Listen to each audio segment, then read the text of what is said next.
Magandang araw po mga kaibigan. Magsasalita naman po ako tungkol ba sa pagpapasting. Pag-ayuno yata ito sa Tagalog. Kalimutan ko, hindi ako magaling sa Tagalog. Tungkol sa prayer and fasting po mga kaibigan. Pagpupuasa sa waray. Maraming nagtatanong kung kailangan nga ba ito? Ano bang pakinabang nito ng prayer and fasting? Mayroon lang akong babasahin po na isang verse lang po. Kasagutan ng Panginoon sa mga disciples ng kanilang katanungan. Sabi dito sa Full King James Version, "Howbeit this kind goeth not out but by prayer and fasting." Purihin ang Diyos sa kanyang salita at purihin ang Panginoon sa kanyang kabutihan na perpekto at perpektong pag-ibig. Isa lang po ito na aking binasa. Napakarami sa Bible na mga talata patungkol sa prayer and fasting. Ito po ay kailangan para sa mga taong mga anak ng Diyos, mga manampalataya sa ating Panginoon. Kailangan po ang prayer and fasting. Itong binasa po natin, ang mga disciples po nagtanong kay Jesus Christ na kung bakit daw hindi na may cast out itong sinasanibayan ng masamang espiritu. Kasi binigyan sila ng kapangyarihan, binigyan sila ng kakayahan ng Panginoon, binigyan sila ng kapangyarihan na pag-cast out nitong mga masamang espiritu at iba pang mga milagro. Sorry po, mayroon lang akong bubuksan, mayroon dumating.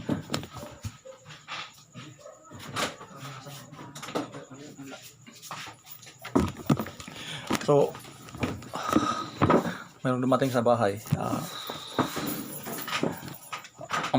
Patuloy ko mga kaibigan. Sorry po na antala dahil mayroon dumating. Hindi po sila nakagawa ng inuutos ng Panginoon. Sila po ay nagpalaya. Pero sabi nating Panginoon, hindi to mangyayari kundi sa pagitan ng pag-aayuno,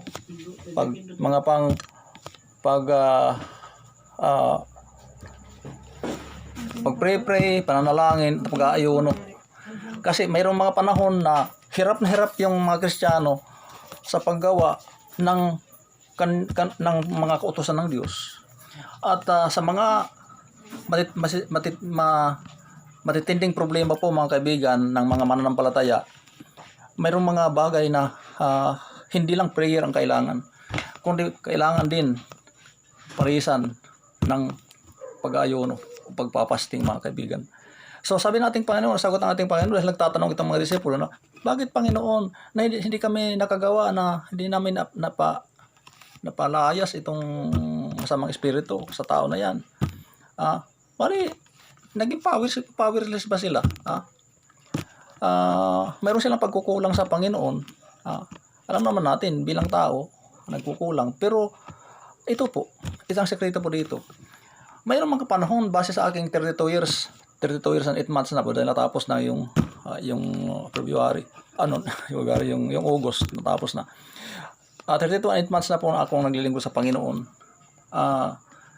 Natatandaan ko po ay 3 times ako nagpray ng 2 days. Unang nagpray ako nung nagsisimula ang aking pag-start ng church doon sa Yabong Samar, mission work sa Yabong Samar noong 1992, 1993. Itong mga taong ito, bago pa lang ako doon nagsimula.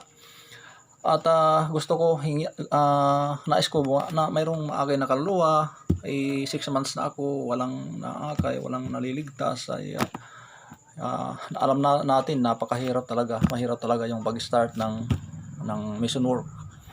At ako po ay nag-fasting ng 2 days, Lord. Sabi ko sa Panginoon, Lord, at least isang kaluluwa man lang sa loob ng 3 buwan na mayroong maligtas at mayroong makita ko na lilingkod sa iyo. At nagkatotoo po mga kaibigan, ang sagot ng Panginoon, isang pamilya ang nasave sa aking prayer na isang kaluluwa lang po ang aking ipinalisa noong 1993. In beginning of January 1, 1993, gabi ako nagsimula, January 1. Nagsimula ko, basta 2 days ang aking prayer. So, hindi umabot ang 3 months. Mayroong naligtas, mayroong nakabig sa Panginoon na isang pamilya. At pangalawang prayer ko ng hindi kami nagkakaanak hanggang ngayon, 25 years na po. Nag-prayer and fasting po ako mga kaibigan. 2 days, Lord, bigyan mo kami ng batang lalaki. Hindi man ang aking asawang ang magdalang tao, gumawa ko Panginoon ng pamaraan na magkaroon kami ng batang lalaki. Ito po mga kaibigan, inayakan ko yun sa Panginoon. Nag-prayer and fasting ako 2 days and 2 nights. At hindi ako binigo ng ating Panginoon. Nandyan ang bata. Ibang sinapupunan ng ginamit ng Diyos. At isa pa, nag-prayer and fasting ako noong 2002. Mayroong matinding problema sa church. Nung panahon na yun, muntik na akong mag-resign, muntik na akong talikuran ang gawain ng Diyos. At marami talagang discouragement, napakalaking problema. Ako nag-pray and fasting na 2 days. At salamat naman sa Panginoon, maraming nag-encourage sa akin, mga pastor ang ginamit ng Diyos, mag-encourage sa akin. So, diyan po, mayroong mga panahon na napakatindi ang problema, napaka-seryoso ang dapat hingiin na bagay sa Diyos.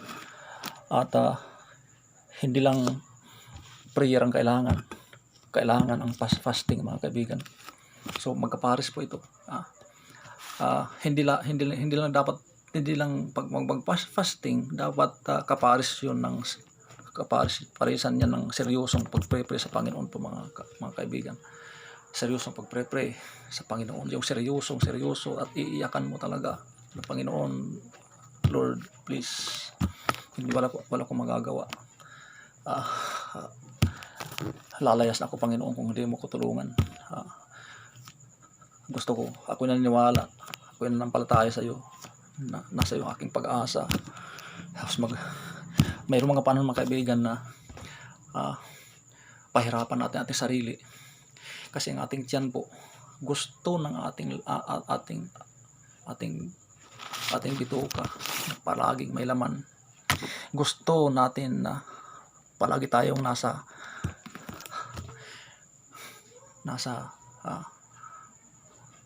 kaayusan yan. Gusto natin na ating katawan na makasalanan. Gusto nitong palagi siyang busog, palagi siyang nasa kabutihan, palagi siyang nasa kasayahan. Mga kaibigan, pinapahintulot po ng Panginoon ang napakatinding problema na dapat natin idulog sa Panginoon sa pamamagitan ng prayer, sa pamamagitan ng fasting, mga kaibigan. Sa totoo lang po, itong pandemic, kung mayroon lang magpapasting nito, isipin nyo, pantagin nyo po mga kaibigan, ang buong Christianity sa buong mundo, pag magfasting, tatapusin ito ang Panginoon. Minsan depende talaga sa ating seryosong pagtawag sa Diyos. Seryosong magtawag sa Diyos at papakita natin sa Panginoon na meron tayong prayer and fasting. Ang iba nga nagpapasting ng halos isang buwan. Ako 2 araw pa lang ang aking nakayanan magpasting, 2 araw, 2 days and 2 nights. Sa totoo lang po mga kaibigan, minsan dumarating yung mga napakatinding problema na tayo hahulo sa iyak. Napakatinding problema talaga sa ministry, napakaraming problema na ating hinaharap. Alam niyo po, nananawagan lang ang Panginoon na tayo mag-pray at mag-fast prayer and fasting. Seryosong prayer, seryoso. Pag seryosong prayer, ay bibigkasin mong lahat ang iyong mga pagkakasala. By name, yung nagkasala sa isip mo, pagkasala sa iyong paningin, pagkasala sa iyong bibig, pagkakasala sa lahat-lahat. Miminso mo sa lahat sa Panginoon na napatawarin ka. At yun, hihinga sa Panginoon, magpapakumbaba ka ng husto. At yun po ang aking experience. At lalo na experience ng mga propeta, experience ng mga disipulo, mga kapatid. Ang paglilingkod sa Panginoon, hindi lahat puro pabor sa ating katawan. Isang uri ng paglilingkod sa Diyos, paglilingkod sa Panginoon, isang uri sa paglilingkod sa Diyos, mga kaibigan, yung mag-prayer and fasting. Yung prayer and fasting, hindi po yan pabor sa ating katawan dahil magugutom ka, dahil mauuhaw ka.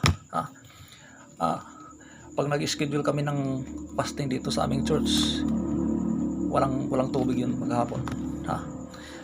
Walang pagkain maghapon, walang tubig maghapon. At tinudulog namin sa Panginoon. Salamat sa Diyos ngayon na ang church dito sa Basay ay malago. Malago at ipagpapatuloy pa namin ang aming prayer and fasting, mga kaibigan. At hindi ka magpapatinag sa pandemyang ito.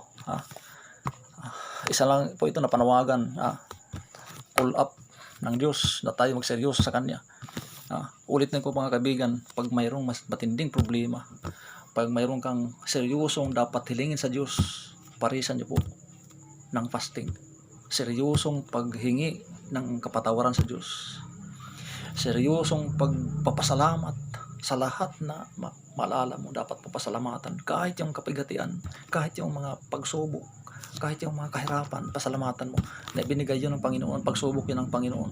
Kasi ang Panginoon po, hindi niya gusto na tayo mga Kristiyano, iwas tayo, ilag tayo sa mga problema. Hindi yan, mga kaibigan, mga kapatid ko sa Panginoon. May mga panahon na ang Panginoon pa inaluluwalhati, nasisiyahan pag tayo'y nahirapan. Ito po ang nakita ko sa paglilingkod sa Diyos. Kung babasahin ang Bible, mula sa Old Testament, maraming panahon ang Diyos nasisiyahan, naluluwalhati kung ang kanyang mga alagad, ang kanyang mga lingkod, kung ang kanyang mga tao, ay nagsiseryoso sa paglilingkod sa Kanya. Sila nahihirapan mula sa Old Testament at New Testament. At malapit ang Panginoon sa kanila. Minsan, mga kapatid, mga kaibigan, ang Diyos hindi malapit ang fellowship. Kung ang mga tao puro na lang mga beach fellowship, puro na lang mga kasiyahan sa mga birthday party, wala na sa paglilingkod sa Diyos, wala na sa pagbabalita ng magandang balita, doon na lang sa mga mga amusements, lalo sa ating panganahon ngayon, malapit ang pagdating nating Panginoon. Ang mga tao ay nag-enjoy na lang sa kanilang hanap buhay, naghihinap lang sa kanilang pera, naghihinap dyan sa mga mga merrymaking sa kanilang sarili, na hindi nakasali ang Diyos. Ito bang sigurado kasali ang Diyos? Prayer and fasting. Para isa kang Kristiyano, kaibigan, isa kang Kristiyano, isa kang totoong lingkod ng Diyos, at mayroon kang mga hinihiling sa Panginoon na makikita parang walang katugunan, ay parisan mo yun ng fasting. Seryosohin mo, iyakan mo ang Diyos. At yun ang ginagawa. Yun ang ginawa ng mga nauna pa sa atin, yung mga apostolis, yung mga apostles. At hanggang ngayon, mga kaibigan, patuloy. Nandyan ang naturo sa Bible. Ang prayer and fasting, nandyan po yan. Patuloy yan na dapat natin gawin. So, dito lang po, mga kaibigan. Ulitin ko, hindi lahat ng panahon na puro pabor sa ating katawan, puro pabor sa ating tiyan. May panahon na isasakripisyo natin ang ating tiyan upang makapag full attention sa Panginoon, sa prayer and fasting. Yung mga kahilingan mo, na talagang kailangan, hindi yung mga wants, mga kaibigan, kasi dalawa ang kwan. Kasi minsan iba, akala nila ang need at ang wants ay magkatulad. ang once po lahat tayo merong kagustuhan magkaroon ng malaking sasakyan, mamahaling sasakyan, ganyan-ganyan. Mga wants po yan na hindi naman need. Ang need po yung magandang pangmatawan, yung pagkain araw-araw, yung protection, yung makadiyos na pag-iisip. Yun dapat bigyan natin ng atensyon, bigyan natin ng focus, mga kaibigan. Yung nakakalawalhati sa Diyos. Yung nakakapagbigay ng kalwalhatian sa ating Panginoon. So, ulitin ko, mayroong mga panahon ang mga lingkod ng Diyos pinahirapan at nandyan ang Diyos, dyan ang Panginoon nagbibigay ng pabor. Dyan ang Diyos nagbibigay ng satisfaction. Kasi pwede yung tao magkaroon ng maraming pera, maraming material, pero hindi siya masaya. Matiwala kayo sa hindi. Mayroong mga tao, pwede tayo magkaroon ng maraming pera, maraming material, pero hindi tayo kontento, hindi tayo satisfied. Kasi po, pag hindi satisfied ang ating Panginoon sa ating paglilingkod sa Kanya, hindi po tayo magiging masaya. Minsan po, diyan masasatisfy ang Panginoon kung tayo mag-prayer and fasting. Ang seryoso mga kaibigan. Para sa Kanyang kaluwalhatian, para sa gaganda, sa kalalago ng Kanyang gawain, para sa ikatiligtas sa mga kaluluwa, para sa ikadadagdag ng manggagawa. Yun ang mga una-unang tinutugon ng Diyos. Mag-pray ka para sa mga dagdag na pastor, dagdag na mga full-time worker sa church. Hindi yun puro tayo pray puro sa ating katawan, bigyan po ng magandang katawan, bigyan po ng pera. Hindi po ganoon, mga kaibigan, paglilingkod sa Panginoon. Yun ay kadalasan ay self-centeredness ang nangyayari, ay hindi Christ-centeredness ang nasa isip ng mga taong ganoon. Dapat po may panahon, sabi ng Biblia, ang kalooban ng Diyos, hindi lang tayo maligtas, kundi tayo maghirap din para sa Panginoon. Nandyan yan sa chapter 1 ng Book of Philippians. Chapter 1, hindi ko nakakamali, chapter 1:29. Ako po, sa aking 32 years and 8 months sa paglingkod sa Panginoon, diyan ako nakukontento, mga kaibigan. Nakikita ko na binibigyan ng Diyos bibigyan ako ng mga pagsubok ng Panginoon, matitinding pagsubok, mga kaibigan. Lord, gusto ko makayanan ito. Lord, gusto ko, nais ko, Panginoon, na malampasan ko ito, Panginoon. Sa iyong kalooban, kung hindi mo kalooban, sige, Panginoon, ipagpatuloy mo yung pagsubok sa akin. Ulitin ko, mga kaibigan, huwag tayong iwas, ilag ng mga problema. Maraming umiilag sa problema. Ang problema pa rin ang nananaig. Sunod ang problema. Pero mga kapatid, kung i-welcome natin yan sa Panginoon, kung kalooban mo ito, kung diyan ka malulwalhati, sige, Panginoon, ang iyong kalooban, ang Kanyang kalooban, lagi ang ating ihilingin, mga kaibigan. Hindi ang ating kalooban, kundi ang Kanyang kalooban, mga kaibigan. At kalooban nyo, ulitin ko, alam kong kalooban ng Diyos 100%. Ang prayer and fasting, kalooban ng Diyos yun. Sa panahon ng paghihirap, marami tayong kahirapan ngayon. Kung ang mga Kristiyano lahat mag-pray para sa ating bansa, magpa-fasting sa ating bansa, sa itong nakakawindang-windang natin, kawindang-windang natin ating bansa, itong pandemic, mga kaibigan, yun, kung ang tao lahat, ang mga Kristiyano lahat magpa-pray and fasting, mararanasan ang paghirap itong tiyan, itong ating katawan, dyan ang Panginoon ay tumutugon. Pag nakikita niyang seryoso, naglilingkod sa Kanya, seryosong nanalangin sa Kanya, at may kapares na fasting. Ito lang po. Magandang araw. God bless you all.